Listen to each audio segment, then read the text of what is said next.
ঠিক আছে ঠিক আছে। সাবা কোথায়? ওর ঘরেই আছে। ও কি জানে যে পালকি এসেছে? শুনে তো লাফাচ্ছে। এত বড় হয়ে গেল মেয়েটা, এখনো ছেলে মানুষই গেল না। আশরাফ খানের বাড়িতে আসছি পালকি নিয়া। কি কি বলছো তুমি? আশরাফ খানের বাড়িতে পালকি নিয়ে এসেছো? তুমি কি পাগল আব্দুল? তুমি কি পাগল? হ্যাঁ, তুমি তুমি এসব করছো? তোমার মেয়েটা কষ্ট পাবে না? পাক কষ্ট পাক, আর একটা মায়া তো সুখী হইব। হ্যাঁ, আমি বুঝতে পারছি, আর এটাও বুঝতে পারছি যে তুমি আমাকে গোপন করে টাকাগুলো কুদ্দুসকে দিয়েছিলে। কিন্তু কেন বলো, বলো কারণটা কি বলো। Stop it. একটা কথা পালকি,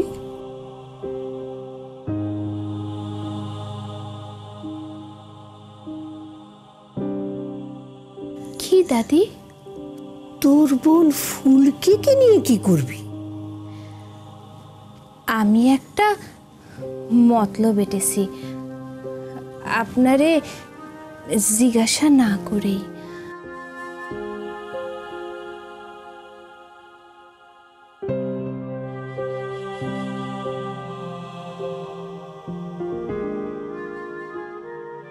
আপনি রাগ করবেন না তো? না। ওই যে যারা নাচ গান করছে না, হ্যাঁ, তাদের দলে আমি ফুলকিরে ঢুকিয়ে দিয়েছি। তাই নাকি? হ্যাঁ দাদি, আজ তো এখানে সারাদিন নাচ গানের মহড়া চলবে, সেখানে ফুলকি থাকবে। যখন প্রয়োজন পড়বে। বুঝেছি বুঝেছি, যখন প্রয়োজন পড়বে তোর বোরকায় মুখ ঢেকে তোর হয়ে পালকির কথা বলবে, এই তো? হ্যাঁ দাদি। বুবু,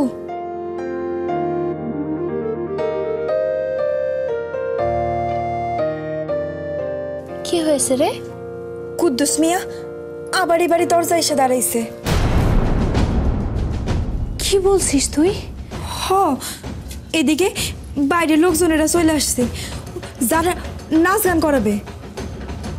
হ্যাঁ বুবু, আমার না খুব চিন্তা হইতেছে, নতুন কইরা আবার না জানি কি অশান্তি হয়।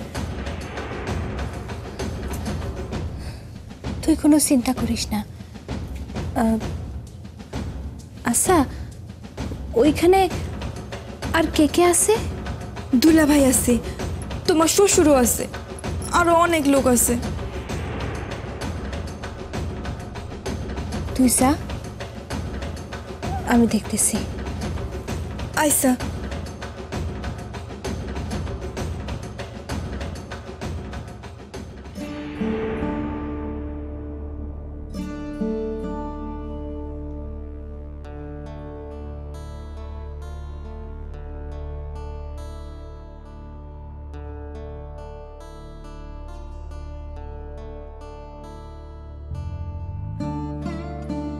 কুদ্দুস? কুদ্দুস আবার এই বাড়িতে কেন? গিয়ে দেখি কেন যে এসেছে, না জানি আবার কি ঝামেলা করে।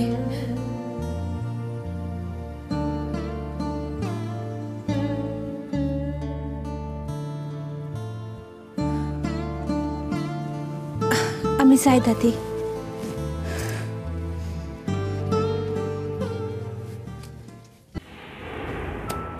আরফান সাহেব, এখানে 1 লক্ষ টাকা আছে অ্যাডভান্স হিসেবে, আর বাকি 4 লক্ষ টাকা যখন ইভেন্ট চলবে তখন পার্ট পার্ট করে দিয়ে দেবেন। হ্যাঁ হ্যাঁ স্যার, কোনো প্রবলেম নেই। আপনি শুধু আমার এই ফর্মে একটা সাইন করে দিন। আসলে আমাদের অফিস আজকে বন্ধ, তো তাই আপনাকে বাড়িতেই পেমেন্ট করতে হলো। আশা করি কিছু মনে করবেন না। ইটস ওকে স্যার, কোনো প্রবলেম নেই।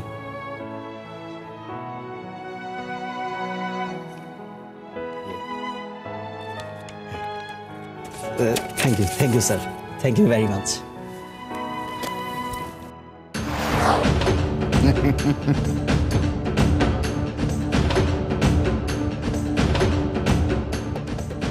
কুদ্দুস, টাকাটা দিয়ে দাও। টাকা দেখলেই নেশা করবার মন চায়। মানুষ নেশা করে মদ দিয়া, চরস গাঞ্জা দিয়া, আর আমারে দেখেন আমি টাকার নেশা করতেছি। টাকা দেখলে গন্ধ শুকবার মন চায়। আহা, মনে হয় কি শান্তি, বড়ই শান্তি।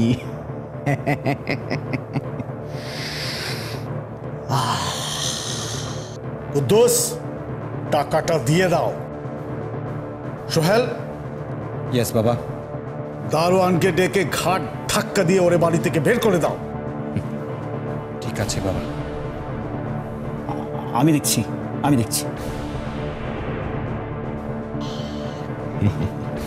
টাকাটা দিন। টাকাটা আমার লাগবো। লাগবে মানে? লাগবো।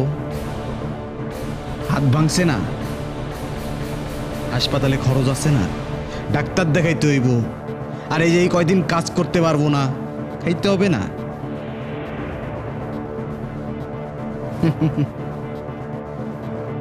বিলটা আপনারে পাঠাই দেবো স্যার। চলি। তোমার হাত ভাঙার সঙ্গে আমাদের কি সম্পর্ক? আছে স্যার, সম্পর্ক আছে। আমার হাত ভাঙার নির্দেশ যে দিছে সে আপনার স্ত্রী নাজিয়া বেগম।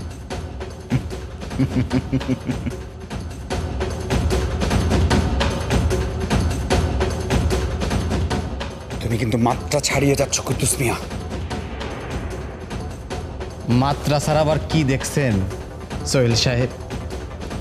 ঠান্ডা বাড়িতে থাকেন, ঠান্ডা গাড়িতে চলেন, ঠান্ডা অফিসে কাজ করেন।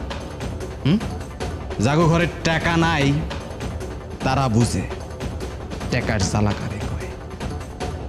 তুমি কি বুঝবা হে ছোকরা? এই এই মাইন্ড ইউর ল্যাঙ্গুয়েজ। এই তুমি বাড়ি থেকে এক্ষণ বেরিয়ে যাও এখান থেকে। আর টাকাগুলো দাও। আবার ইংরেজি কম বলছি না, ইংরেজি বুঝি না। তোমার মায়ের কাছ থেকেই টাকাটা নিতাম, বাবার কাছ থেকে যখন পেয়ে গেলাম একই তো কথা নাকি কোন? হ্যাঁ স্যার, বিলটা পরে পাঠাই দিব স্যার। চলি।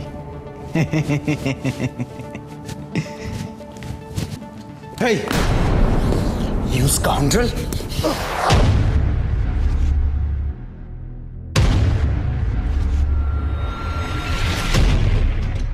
সোহেল, কি করছিস? কি ওকে মারছিস কেন? কি কি বলছো মা? ওকে মারবো না?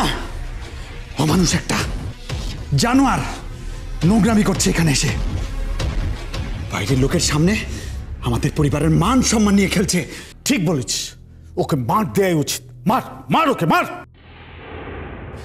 না, ওকে কেউ মারবে না।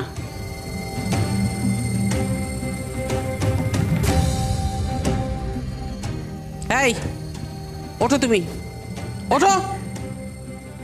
হাতটা একটু ধরেন, উঠবার পারতাছি না। কি? আমি হাত ধরবো? এই কে আছো? ওর হাতটা ধরে একটু তুলে দাও। আমি তুলে দিচ্ছি। উঠুন। বাবা রে, আস্তে আস্তে আস্তে করে বাবা।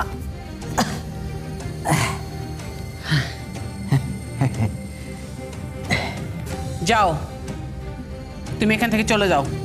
এই টাকাটা নিয়ে যাও। তুমি কি বলছো? কি ওকে টাকা দিচ্ছ কেন, আর ওকে তাড়িয়েই বা দিচ্ছ কেন?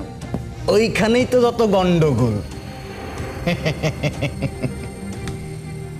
সরিষার মধ্যেই ভূত। চলি।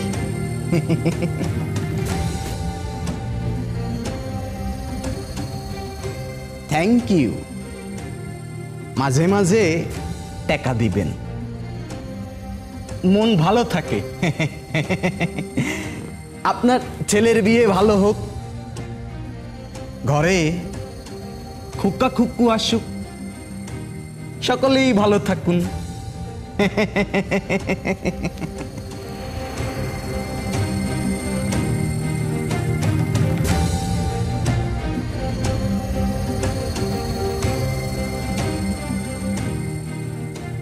আপনি একটু বসুন, আমি আপনার টাকা পাঠিয়ে দিচ্ছি।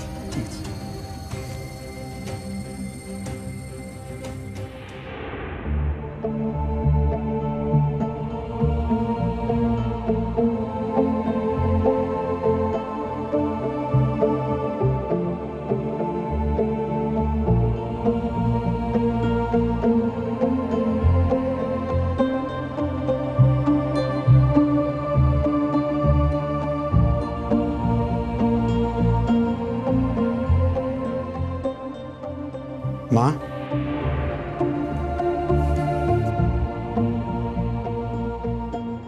তুমি তুমি কুদ্দুসকে টাকা দিলে কেন? সরো, ওরা ওয়েট করছে। ছেলেকে না হয় অ্যাভয়েড করলে, এবার আমাকে বলো কেন টাকাটা দিলে? কি লুকোনোর চেষ্টা করছো? আমি কিছুই লুকোনোর চেষ্টা করছি না। হ্যাঁ, তুমি লুকোনোর চেষ্টা করছো। বললাম তো, আমি কিছুই লুকোনোর চেষ্টা করছি না। আমি শুধু কুদ্দুসকে মেরেছিলাম। কি? তুমি মেরেছিলে? না, মানে আমার সিকিউরিটি মেরেছিল, ওর হাড় গোড় ভেঙে দিয়েছিল। খুব ভালো করেছ, ওকে মেরে হাড়গোড় ভেঙেই দেওয়া উচিত। কিন্তু আজকে আজকে আমাকে ওই অসভ্যটাকে যখন মারতে গেছি তখন আটকালে কেন? আমার তো ইচ্ছে করছিল ওই লোকটাকে মেরে হাড়গোড় ভেঙে তারপর থানায় গিয়ে জমা দিয়ে আসি। আমি কোনো অশান্তি চাই না। তাই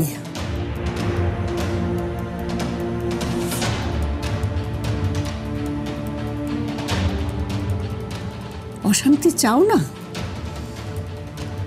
নাকি পুরনো কোনো অশান্তিকে কবরের নিচে মাটি চাপা দিতে চাও? মা, আপনি আমার শাশুড়ি।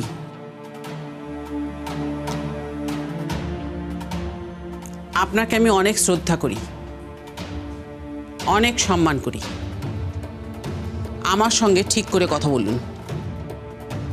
বয়সের সুযোগ নিয়ে যখন তখন আপনি আমাকে হেনস্থা করবেন না, অপমান করবেন না।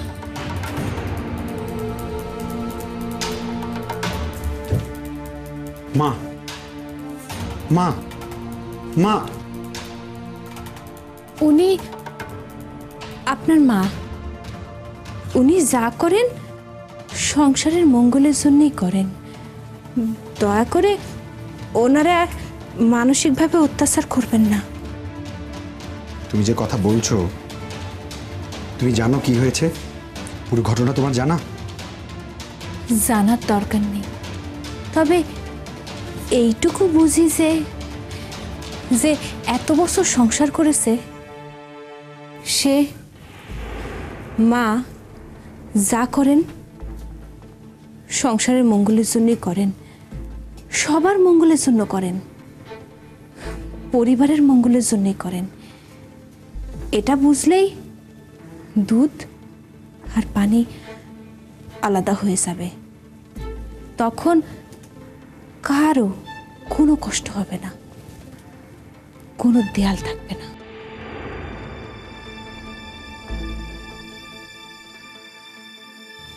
স্ট্রেঞ্জ, মেয়েটা কত সহজভাবে কথাগুলো বলে গেল। সত্যিই তো, আমি তো এইভাবে চিন্তা করিনি,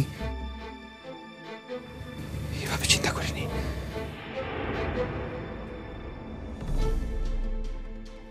বাবা, বাবা, মেয়েটা যে কথাগুলো বলে গেল আমার মনে হয় ঠিকই বলেছে। মা যা করেছেন আমাদের সবার ভালোর জন্যই করেছেন। যা হয়েছে ভুলে যাও বাবা, ভুলে যাও।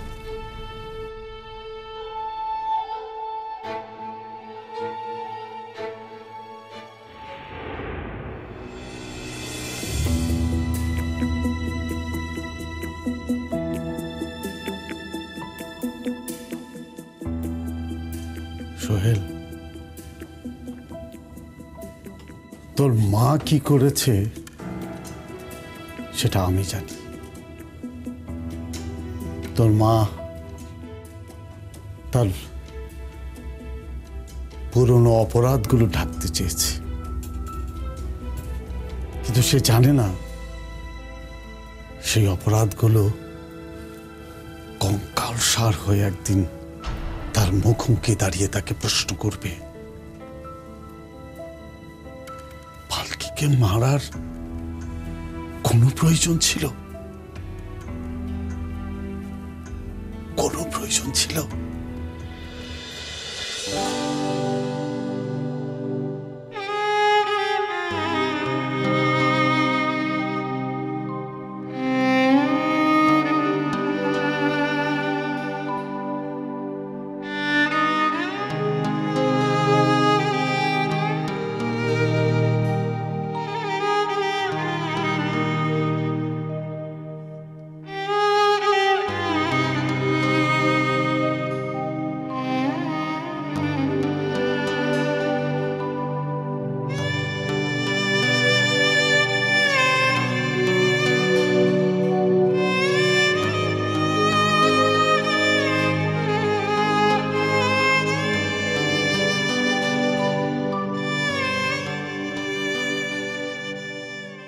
তুমি কে?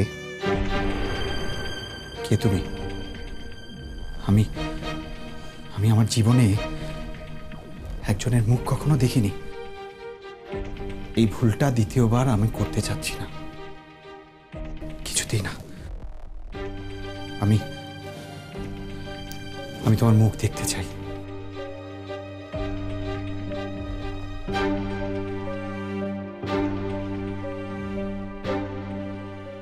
তুমি তুমি আমায় ক্ষমা করো। আমি যে কাজটা করছি এটা হয়তো একটা নীতিহীন কাজ, কিন্তু বিশ্বাস করো আমার কেন যেন সন্দেহ হচ্ছে এই বোরখার আড়ালে যে আছে সে আমার খুব চেনা। না সাবা, বিশ্বাস করো। সাবা, বিশ্বাস করো, আসলে তুমি যেটা ভাবছো ওটা না। তাহলে তাহলে কি? তুমি এই ঘরে এই মেয়েটির সাথে কি করছিলে? দাদির ওষুধটা ফুরিয়ে গিয়েছিল, তাই উনি দাদির ওষুধটা আমারে দিতে এসেছিলেন। সেম ফিলিংস, একই স্পর্শ। আমি আগে স্পর্শ করলে যে ফিলিংসটা পেতাম